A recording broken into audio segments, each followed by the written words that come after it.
तो एक बार मुझे याद है कि एक टीवी डिबेट हो रही थी, तो उसमें यह हुआ कि अमेरिका ने मदद पाकिस्तान को रोक दी। तो वो पाकिस्तान की तरफ से एक पत्रकार महोदया बैठी थी, उन्होंने कहा जी आपको मदद की ज़रूरत होगी, हमें मदद की ज़रूरत नहीं है।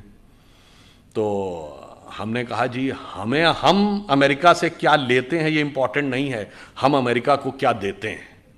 तो जैसा कि अभी वो बता रहे थे, गूगल का चीफ हमारा है, माइक्रोसॉफ्ट का चीफ हमारा है, पेप्सी की चीफ इंदिरा नूई इंडियन है, इससे पहले मास्टर कार्ड का चीफ इंडियन रह चुका है, सिटी बैंक का चीफ इंडियन रह चुका है, इतनी बड़ी बड़ी ग्लोबल कंपनीज के चीफ हमारे हैं। मैंने कहा आपके यहाँ भी बहुत सारे चीफ हैं, लश्कर ए तैयबा का चीफ है, जैश ए मोहम्मद का चीफ है, अलकायदा का चीफ होता है। मैंने कहा इतना बड़ा अंतर है कि हम 75 साल में कहाँ पहुंचे हैं कि अमेरिकन मल्टीनेशनल्स भारत में आती हैं टैलेंट हंट के लिए और अमेरिकन फौजें पाकिस्तान में जाती हैं टेररिस्ट हंट के लिए। कभी ओसामा बिन लादेन मारा जाता है एबटाबाद में, तो कभी पाकिस्तान के बॉर्डर पर अमन अल जवाहिरी मारा जाता है। और इतना ही नहीं, हम अमेरिका को सिर्फ इतना ही नहीं देते हैं। जैसा कि अभी मोहित जी कह रहे थे कि भाई मैं तो बिजनेस का व्यक्ति हूं, तो समाज, राजनीति, आध्यात्म, इस विषय पर तो मैं नहीं बोलूंगा। मैं तो बताता हूं कि बिजनेस और आध्यात्म का भी हमारे यहां कैसा कनेक्शन है। हम सब व्हाट्सएप यूज करते हैं, फेसबुक यूज करते हैं, तो उसका ओनर कौन है? Mark Zuckerberg. जो लोग आईफोन यूज करते होंगे पता होगा कि एप्पल का फाउंडर कौन था? Steve jobs.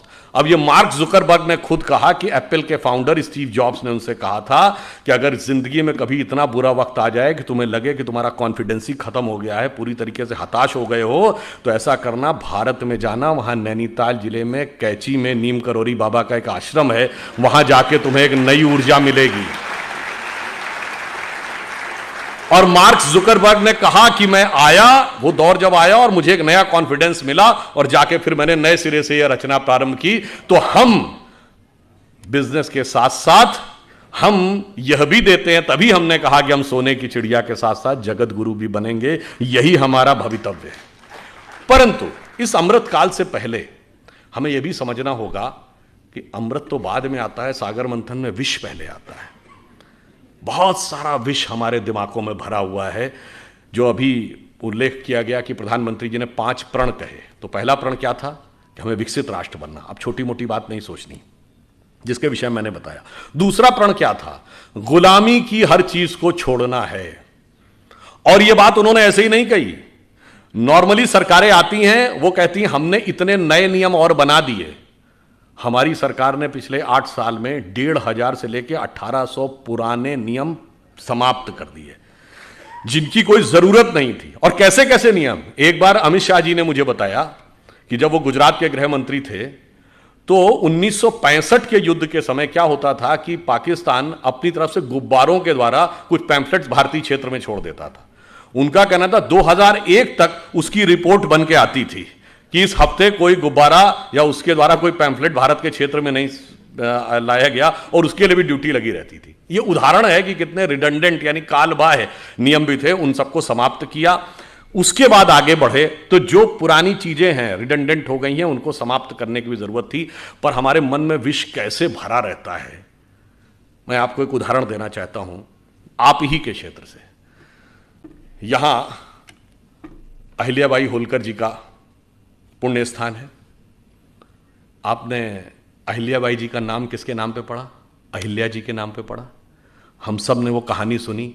गौतम ऋषि की पत्नी अहिल्या थी, इंद्र ने आकर संपर्क स्थापित कर लिया, इसलिए वो पत्थर बन गई। फिर भगवान राम के द्वारा उनकी मुक्ति हुई। कितना गलत है, महिलाओं के साथ कितना अत्याचार होता था, यही दिमाग में भरा हुआ है ना।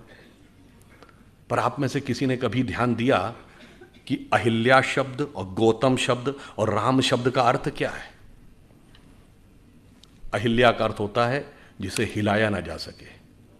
देखिए, ये सब हमारे अंदर की चेतना के द्वंद्व का प्रकटीकरण है।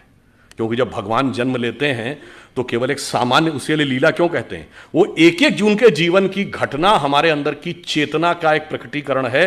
मन की वह अवस्था जिसे विचलित नहीं किया जा सके, जिसे जरा भी हिलाया ना जा सके, वह है अहिल्या। जब मन उस अवस्था में पहुंचता है। अहिल्या किसकी पत्नी है? गौतम ऋषि की। तम शब्द का अर्थ क्या है? अंधकार। गौ का अर्थ होता है जाना। जब आप अंधकार के परे चले जाते हैं और ज्ञान के प्रकाश का साक्षात्कार करते हैं, तब चेतना उस अवस्था में पहुंचती है जिसे विचलित नहीं किया जा सकता। यह गौतम और अहिल्या के पति पत्नी होने का अर्थ है। और इसमें एक और बात है, आपको नहीं पता होगा, यह अंग्रेजी का जो गो शब्द है ना, जिसका मतलब है जाना, वो संस्कृत के गो से निकला है। यही गो शब्द का अर्थ है जाना। गौतम का यही अर्थ है, तम के परे जाना।